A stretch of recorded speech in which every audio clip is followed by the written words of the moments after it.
Hello बच्चों, welcome to my YouTube channel Devika studies. तो बच्चों, आज के इस वीडियो में हम क्लास 12 फिजिक्स के अनसोल्ड पेपर के 2025 के सेट नंबर 2 में पूछे गए जिसका कोड है 346 जेटी को कराने वाले हैं।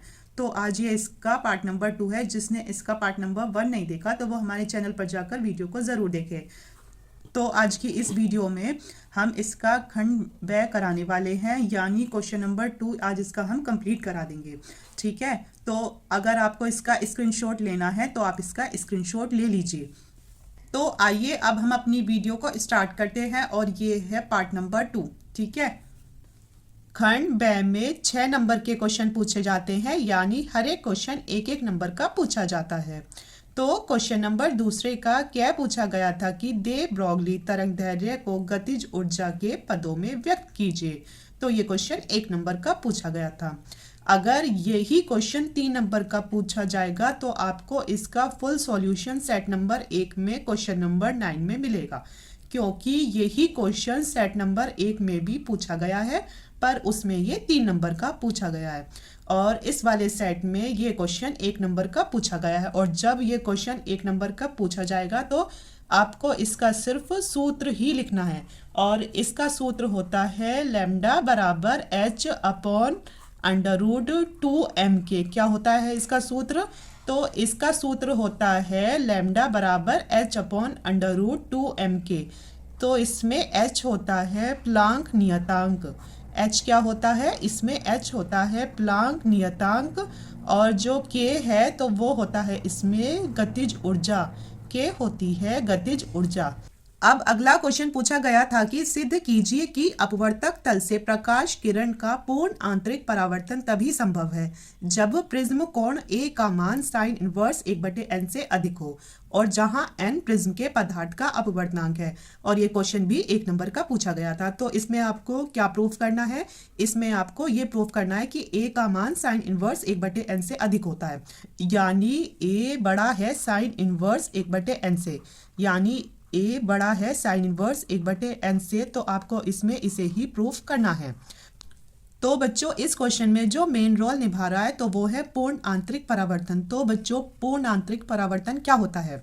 तो पूर्ण आंतरिक परावर्तन में क्या होता है कि ये तो होता है सघन माध्यम और ये होता है इसमें विरल माध्यम। ठीक है, तो इसमें एक किरण आ रही है सघन माध्यम से, ठीक है, जिसका आपतन कोण है आई। तो वो इसमें जाती तो है, ठीक है, विरल में, पर वो इसमें से जाकर अपने ही माध्यम में वापस लौट जाती है।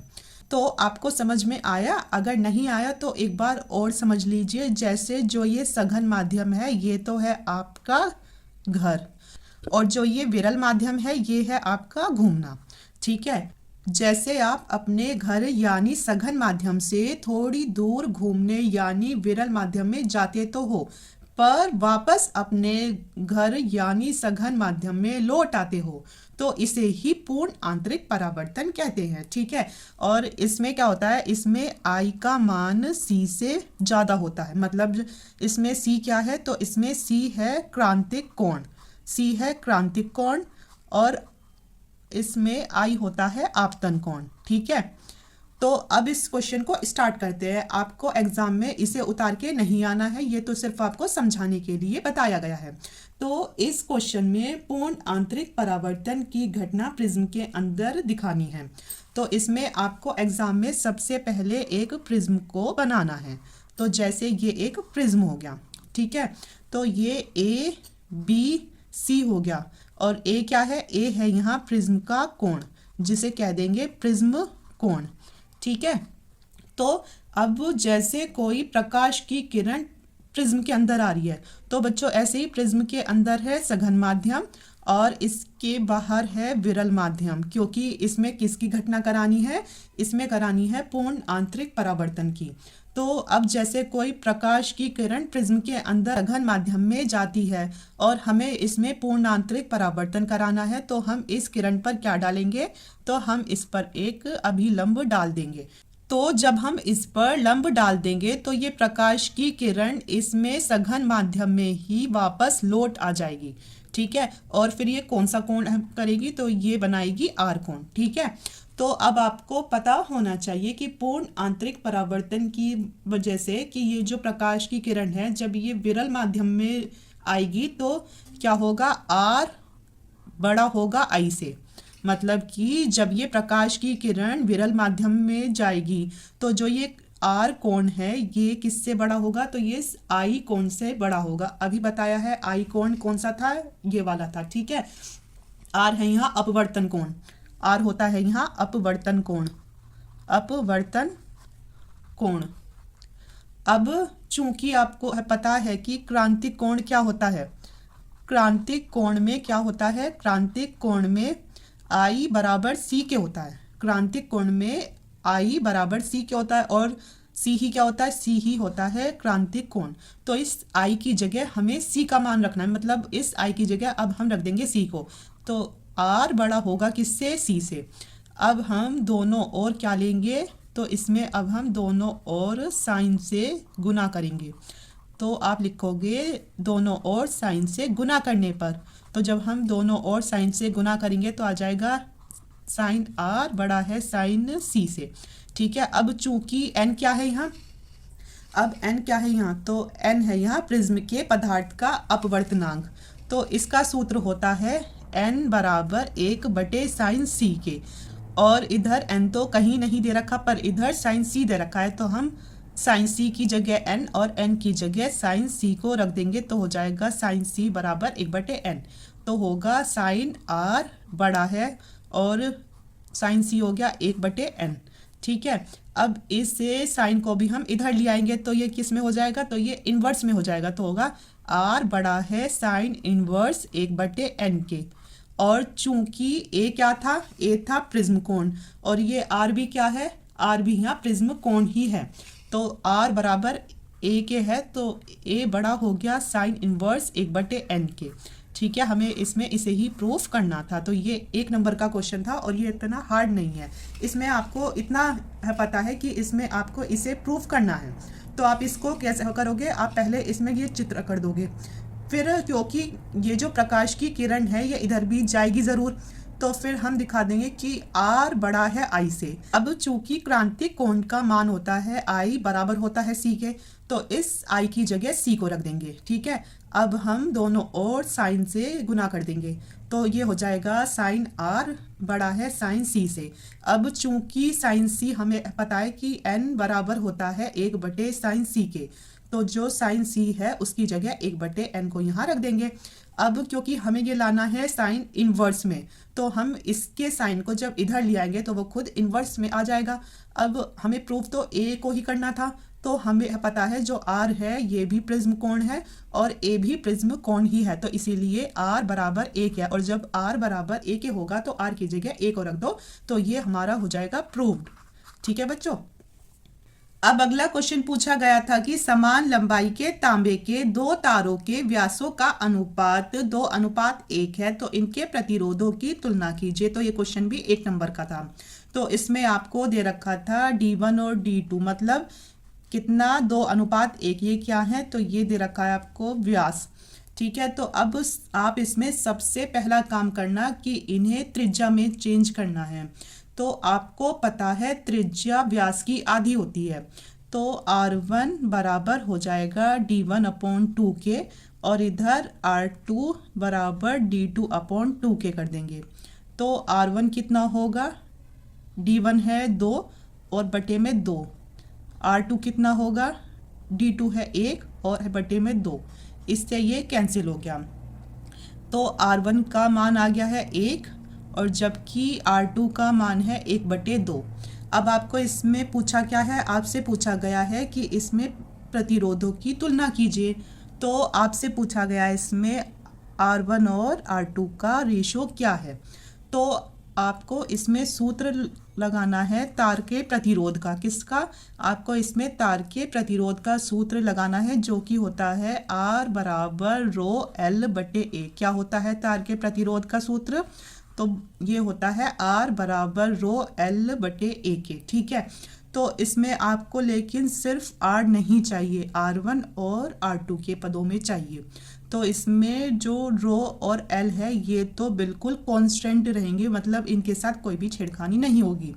तो R1 बराबर हो जाएगा रो एल ऐसे ही रहेगा, सिर्फ ए भी 1 में चेंज हो जाएगा। ये तो हो गई समीकरण 1। ऐसे ही हम R2 को निकालेंगे तो वो होगा रो एल अपॉन A2। ठीक है, ये हो गई समीकरण 2। अब क्या काम करेंगे हम, अब हम इसमें समीकरण 1 व 2 को भाग करने पर, क्योंकि R1 और R2 का इसमें रेशो तभी आएगा, तो R1 बटे R2 बराबर रो एल अपॉन A1 और अपॉन में क्या है रो एल अपॉन A2 के। रो एल से एल कट गया और ये ऊपर चले गए, तो क्या हो गया, तो इसमें हुआ R1 अपॉन R2 बराबर A2 तो आ गया ऊपर और A1 आ गया नीचे। अब आप ये सोचोगे कि ये दोनों ही कांस्टेंट क्यों रखे हैं, तो इसमें हमें क्या दे रखा है, तो इसमें हमें त्रिज्याएं दे रखी हैं, और वो त्रिज्याएं कैसे निकलेंगी, त्रिज्याएं निकलेंगी क्षेत्रफल से, और क्षेत्रफल का सूत्र होता है पाई आर स्क्वायर के। ठीक है, तो इसे भी जब A2 A1 होगा तो ऐसे कर देंगे, तो इसीलिए हमने A1 और A2 भी लिया है इसमें, तो हो जाएगा R1 बटे R2 बराबर पाई आर स्क्वायर होता है, लेकिन ये 2 है, 2 कर दिया, ऐसे इधर पाई R1 का स्क्वायर कर दिया, पाई से पाई कट गया, तो आ गया क्या R1 upon R2 is equal to R2 कितना है, तो R2 दे रखा है इसमें 1/2, तो इसका कर देंगे होल स्क्वायर अपॉन R1 कितना दे रखा है, 1 दे रखा है, तो 1 का ए स्क्वायर तो 1 ही होगा, तो 1/2 का स्क्वायर कितना 1/4, तो R1 और R2 का रेशो कितना होगा 1:4 कर लो इसमें रेशो में, या फिर R1 अपॉन R2 अगर पूछे तो हो जाएगा 1/4। ठीक है आंसर। तो आप अगर ऐसे भी कर दोगे और ऐसे भी कर दोगे तो आंसर सेम रहेगा, क्योंकि इनकी तुलना ही करनी है, अगर तुलना करनी है तो ऐसे, और अगर अनुपात में पूछे तो ऐसे। ठीक है, तो ये था इस क्वेश्चन का आंसर। अगला क्वेश्चन पूछा गया था कि प्रकाश वैद्युत प्रभाव में देहली तरंगदैर्घ्य से क्या तात्पर्य है, तो ये क्वेश्चन 1 नंबर का पूछा गया था। तो इससे पहले आपको ये पता होना चाहिए कि बच्चों तरंगदैर्घ्य क्या होती है, तो तरंगदैर्घ्य होती है तरंगों की लंबाई, तरंगों की लंबाई को ही तरंगदैर्घ्य कह देते हैं। अब जैसे ये तरंग है तो ये पूरा एक चक्कर काट रही है, तो ये ही क्या है, तो इसे ही कह दें कि ये इस तरंग की लंबाई है, यानी लैम्डा है। अब जैसे कोई धातु का टुकड़ा है, जैसे कोई धातु का टुकड़ा है और धातु के टुकड़े में क्या होते हैं, तो उसमें होते हैं मुक्त इलेक्ट्रॉन। इस धातु के टुकड़े में क्या है, तो उसमें होते हैं मुक्त इलेक्ट्रॉन। तो इस धातु के टुकड़े पर पड़ने वाली प्रकाश की तरंगदैर्घ्य ज्यादा अधिक नहीं होनी चाहिए, मतलब इस धातु के टुकड़े पर जो तरंगदैर्घ्य आ रही है, तरंगदैर्घ्य ज्यादा अधिक नहीं होनी चाहिए, क्योंकि अगर इसकी तरंगदैर्घ्य अधिक होगी तो फिर ये जो इसमें इलेक्ट्रॉन है इनको आसानी से निकाल नहीं पाएगी, क्योंकि जिस तरंग की तरंगदैर्घ्य जितनी अधिक होगी उसमें ऊर्जा उतनी ही कम होगी, तो वो इलेक्ट्रॉन को आसानी से निकाल नहीं पाते, यानी उनका उत्सर्जन नहीं कर पाते हैं। तो बच्चों जैसे अधिकतम तरंगदैर्घ्य दे दी गई है 100, अधिकतम तरंगदैर्घ्य मान लो जो क्या है लैम्डा नॉट, तो ये अधिकतम दे दी गई है 100। अगर 101वीं तरंगदैर्घ्य आई तो ये इन इलेक्ट्रॉनों का उत्सर्जन आसानी से कर नहीं पाएगी। ठीक है, जैसे ये तो ये मान लो कितनी के 50 है, तो ये आसानी से इन इलेक्ट्रॉनों को का उत्सर्जन कर देगी, और जबकि ये 101 वाली जो ये तरंगदैर्घ्य है तो ये इनका इलेक्ट्रॉनों का उत्सर्जन आसानी से कर नहीं पाएगी। तो इसी घटना को देहली तरंगदैर्घ्य कहते हैं। तो आप एग्जाम में कैसे लिख कर आओगे कि जब किसी धातु के तल पर प्रकाश आपतित होता है तो धातु तल से इलेक्ट्रॉनों का उत्सर्जन तभी संभव होता है जब आपतित प्रकाश की तरंगदैर्घ्य एक निश्चित अधिकतम तरंगदैर्घ्य यानी लैम्डा नॉट से कम हो। जैसे एग्जाम्पल के लिए ये बताया था कि ये कितनी है 100 है, तो वो हमेशा जो तरंगदैर्घ्य है 100 से कम ही होनी चाहिए। अगर 101 हो गई तो वो इलेक्ट्रॉनों का उत्सर्जन यानी इलेक्ट्रॉनों को आसानी से निकाल नहीं पाएगी।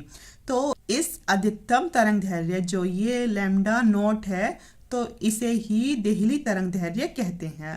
अगला क्वेश्चन पूछा गया था कि निम्न चित्र में प्रदर्शित तार में आई धारा प्रवाहित हो रही है, तो अर्धवृत्त के केंद्र O पर चुंबकीय क्षेत्र का मान क्या होगा। यानी आपको इसमें चुंबकीय क्षेत्र का मान ज्ञात करना है। इसमें फर्स्ट पॉइंट दे रखा था कि प्रत्येक L लंबाई के सीधे भाग के कारण, और सेकंड पॉइंट था कि त्रिज्या R के अर्धवृत्त के कारण। तो ये क्वेश्चन 1 नंबर का था और ये इसमें दे रखा था चित्र। ठीक है, तो ये एक अर्धवृत्त है। तो आपने कभी वो देखा है चांदा, चांदा यानी प्रोट्रैक्टर, है ना, देखा होगा, ऐसे होता है। तो उसमें एक तो इधर लिखा होता है 0 डिग्री, एक 180 डिग्री, है ना। और ऐसे ही इधर भी कभी देखना, यहाँ 0 डिग्री और यहाँ 180 डिग्री लिखा हुआ होता है उसमें। तो उसका मतलब ये है, ये आपको ऐसा ही दिख रहा होगा जैसे एक अर्धवृत्त होता है। तो इसमें अगर सीधे जा रही है लंबाई, मतलब एक तार की लंबाई भी सीधी जा रही है और उसमें जो बहने वाली धारा है वो भी सीधी ही जा रही है, तो थीटा बराबर या तो होगा 0 डिग्री, ठीक है, और या फिर थीटा बराबर होगा 180 डिग्री के होगा। क्योंकि इसमें जो फर्स्ट पॉइंट है उसमें ये पूछा गया है कि प्रत्येक L लंबाई के सीधे भाग के कारण, तो इसका सीधा भाग यही है। तो इसमें हम लगाएंगे बायो-सेवर्ट के नियम से। किसके नियम से, तो ये होगा बायो-सेवर्ट के नियम से। तो बच्चों बायो-सेवर्ट का नियम क्या होता है, तो वो होता है डी बी बराबर mu naught upon 4 pi I into D L sine theta और अपॉन आर स्क्वायर के। अगर आपको ये सूत्र याद है तो ही आप इस टाइप के क्वेश्चन को कर पाओगे। तो ये होता है कि डी बी, क्योंकि इसमें चुंबकीय क्षेत्र ही पूछा है हमसे, तो हो जाएगा डी बी बराबर म्यू नोट अपॉन 4 पाई और गुना I into D L into sine theta upon R square के। अब अगर आप थीटा बराबर रखोगे 0 डिग्री तो साइन थीटा क्या होगा, तो साइन थीटा हो जाएगा साइन 0 डिग्री, और बच्चों साइन 0 डिग्री का मान होता है 0। ऐसे ही अगर आप थीटा बराबर 180 डिग्री रखो, क्योंकि ये सीधे तार की हो रही है बात, तो या तो 0 डिग्री रखो या 180 डिग्री रखो। अगर आप इस सूत्र में रखोगे साइन 180 डिग्री का मान, तो वो भी होता है 0 के बराबर। और जब ये 0 होगा तो इसका मतलब ये सब 0 हो जाएगा, चाहे आप इसमें 0 डिग्री रखो या 180 डिग्री रखो। तो जो इसका चुंबकीय क्षेत्र का मान होगा तो वो होगा बच्चों सीधा, मतलब 0। तो जो इसका चुंबकीय क्षेत्र का मान क्या है, 0। तो ये ही एक तो इसका आंसर है। अब है इसका सेकंड पार्ट। तो सेकंड पार्ट में क्या पूछा गया है, तो इसके सेकंड पार्ट में पूछा गया था कि जो इसकी ये त्रिज्या दे रखी है r, त्रिज्या r के अर्धवृत्त के कारण चुंबकीय क्षेत्र होगा क्या। तो आपको पता है कि वृत्ताकार कुंडली अगर पूरी वृत्ताकार है, अगर मतलब आधा ना होकर वृत्त पूरा होता, तो वृत्ताकार कुंडली के केंद्र पर, वृत्ताकार कुंडली के केंद्र पर चुंबकीय क्षेत्र का सूत्र क्या होता है, तो वृत्ताकार कुंडली के केंद्र पर चुंबकीय क्षेत्र का सूत्र क्या होगा, तो वो होता है B बराबर म्यू नोट आई अपॉन 2r के। क्या होता है, तो वो होता है B बराबर म्यू नोट आई अपॉन 2r के अगर पूरा वृत्त हो। पर यहाँ किसकी बात की जा रही है, तो इधर बात की जा रही है अर्धवृत्त के लिए। तो अर्धवृत्त के लिए जो ये चुंबकीय क्षेत्र का सूत्र है ये क्या हो जाएगा, आधा। इसे हम कर देंगे आधा गुना म्यू नोट आई बटे 2r के, ठीक है। तो इसमें 2 से 2 गुना हो जाएगी, तो इसका सूत्र होगा म्यू नोट आई बटे 4r के। तो ये इसके दूसरे पार्ट का आंसर होगा, ठीक है। अब इसमें अगला क्वेश्चन पूछा गया था कि कला संबंध स्रोत से आप क्या समझते हैं। तो ये क्वेश्चन 1 नंबर का पूछा गया था और ये क्वेश्चन 2026 बोर्ड एग्जाम के लिए इम्पॉर्टेंट है। आपको इसके नाम से ही पता चल रहा होगा, कला संबंध स्रोत, यानी जो प्रकाश आ रहा है तो वो किसी न किसी स्रोत से तो आ ही रहा होगा। तो आप एग्जाम में लिखोगे कि ऐसे प्रकाश स्रोत जिनसे निकलने वाली तरंगों की आवृत्ति समान होती है। मतलब कोई प्रकाश स्रोत है और उससे क्या आ रही है, तो उससे आ रही हैं तरंगे, तो जो उनकी आवृत्ति है तो वो तो समान है, और तरंगों के बीच कलांतर स्थिर रहता है। मतलब इतना याद रखो कला संबंध स्रोत में कि इसमें आवृत्ति तो समान और जो कलांतर है वो स्थिर रहता है। तो कला संबंध स्रोत कहलाते हैं। तो कला संबंध स्रोत होता है कि ऐसे प्रकाश स्रोत जिनसे निकलने वाली तरंगों की आवृत्ति समान होती है और तरंगों के बीच कलांतर स्थिर रहता है, कला संबंध स्रोत कहलाते हैं। तो बच्चों, आज की इस वीडियो में हमने खंड ब को कंप्लीट कर दिया है और कल की वीडियो में हम इसके खंड स को कराने वाले हैं, जो कि 2-2 नंबर के क्वेश्चन उसमें पूछे जाते हैं।